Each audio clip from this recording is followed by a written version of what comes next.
I'm back here in El Dorado, Kansas again because the building behind me is one of the very best buildings to show you exactly what was done to these buildings I've seen really. So I just want to show you this up closer. All these old buildings all the way down the streets in these towns, most people have seen before, like across the street there. But originally, these upper levels actually came down all the way to the ground.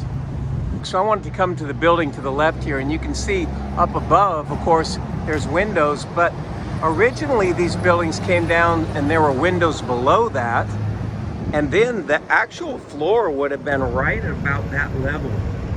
So what I figured out has actually happened is that these buildings all had to be refurbished, and the floors at that level had to be lowered. And the entire entrance had to be cut out because there were windows just like that all the way to the ground, and then facades put on the front.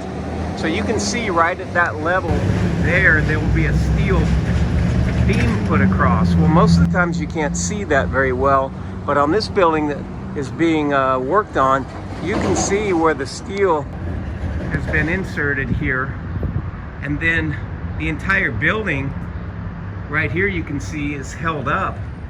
On this one it's a modern steel beam that they put in, but prior it was like the ones down here, and each one of these beams has had to been put in the poles, and the steel right across the very top supports the brick that was up above, which originally came all the way down and was supported by more brick.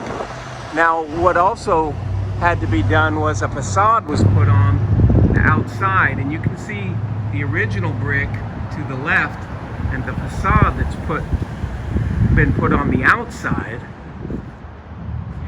It's an entirely different color of brick.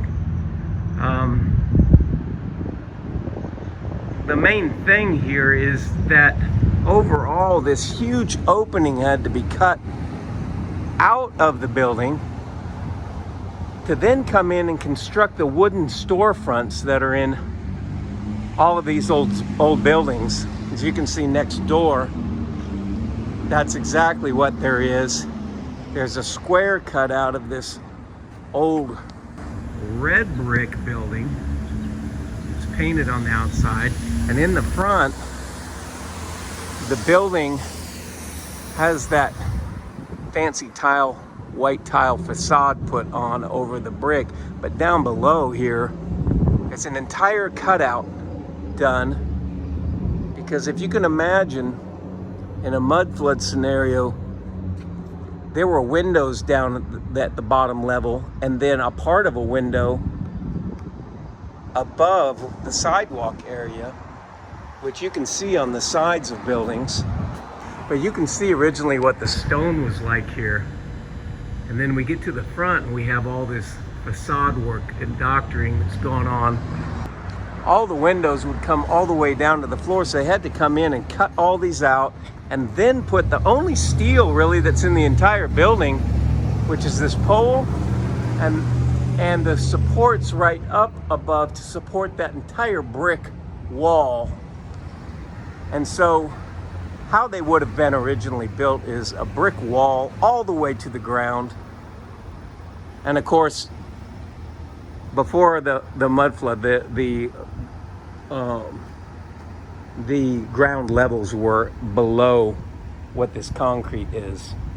And that's the part that's being hid in lowering the floors from about 3 feet up, which creates a first floor with an exceptionally high ceiling. Everyone thinks that's just the style, but you will notice if you ever go in these buildings, the other floors aren't like that. The floor below will have support columns. There'll be no support columns on the floor in the middle or upstairs, almost never. And the reason for that is because when they had to cut the lower floor out, the beams out, which look like those beams, and put them rather than when they were constructed being put into that brick like that one is, they had to be anchored in a way that apparently was not as strong, so they put steel posts in the basement. So if you go in the basements of all these, they've cemented over any levels that would be lower.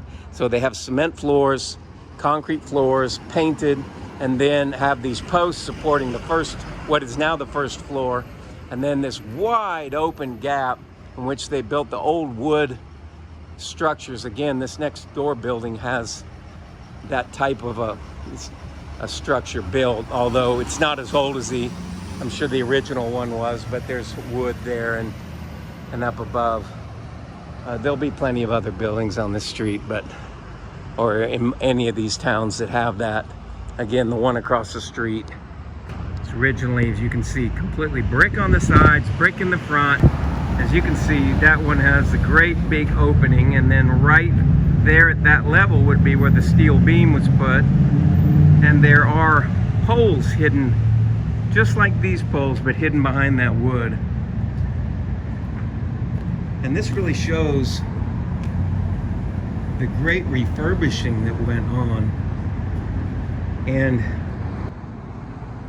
as you start to look at it with this lens on, so to speak, looking at it from this perspective, you'll start to see all the buildings are actually done like that.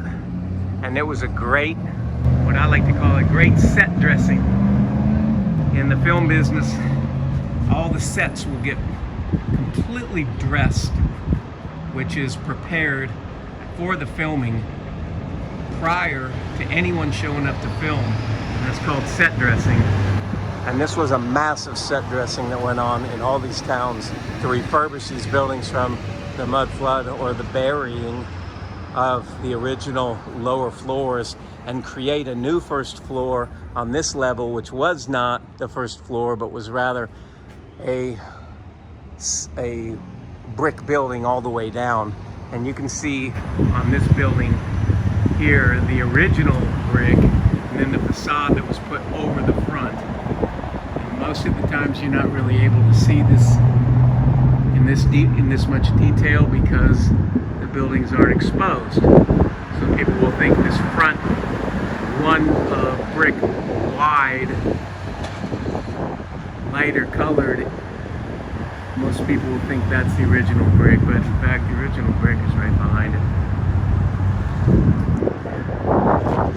And I wanted to come to this building again because I had not really shown how that one steel plate had been put in, but the rest of this building is not steel and there's not steel posts. This is from the refurbishing. These were brick buildings with joists in the floor that are set right into the brick.